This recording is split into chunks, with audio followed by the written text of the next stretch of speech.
Alright, I just want to do one last video on cutting down the mountain. It's also called fanning or the S technique. In terms of the corners can be a little tricky to get to, but here's how I do it. First, I applicate the windows.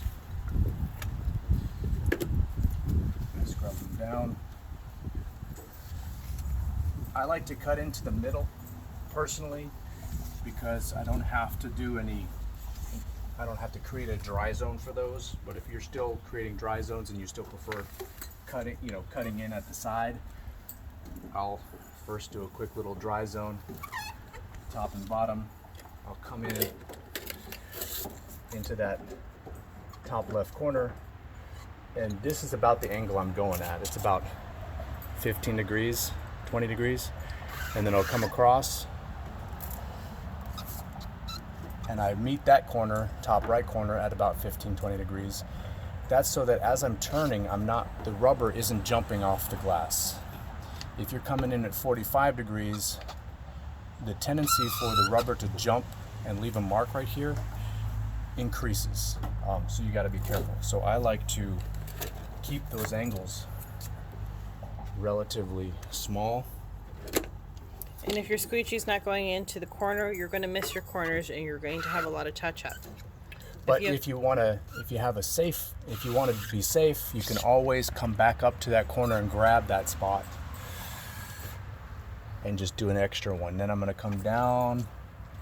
I'm probably going to close to the middle or close downward. It's a bigger sill here, so it's actually easier to close out here. But if you've got a multifunction handle like this, you can open up that angle and comfortably close out there. And you'll notice how when he was cleaning the window, his squeegee was riding the frame. So the edge of the squeegee was either here, in the corner, at the very top. I'll do one more example. This is why I like cutting in the center. I like coming in at the center because the angle, I'm not trapped by the corner anymore. I can come in.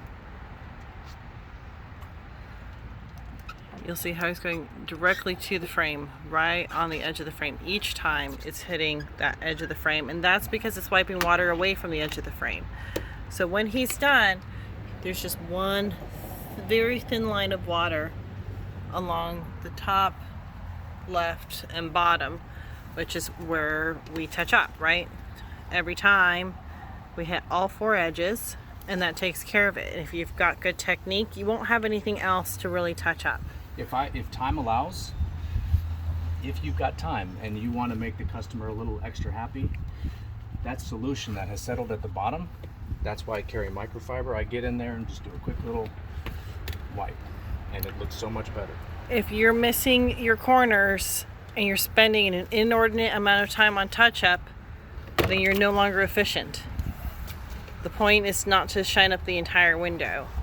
The point is to use your squeegee well enough that you only have a thin bead of water on the very edges. If you're leaving water anywhere else, it's because you need to work on your technique a little bit more. So I recommend practicing it until you can get it to the point where only the very edges have a bead of water. And also, it then preserves your towels too. If you're having to mop up a bunch of water all over your glass, then you're going to leave smears and you're going to use up your towels very quickly.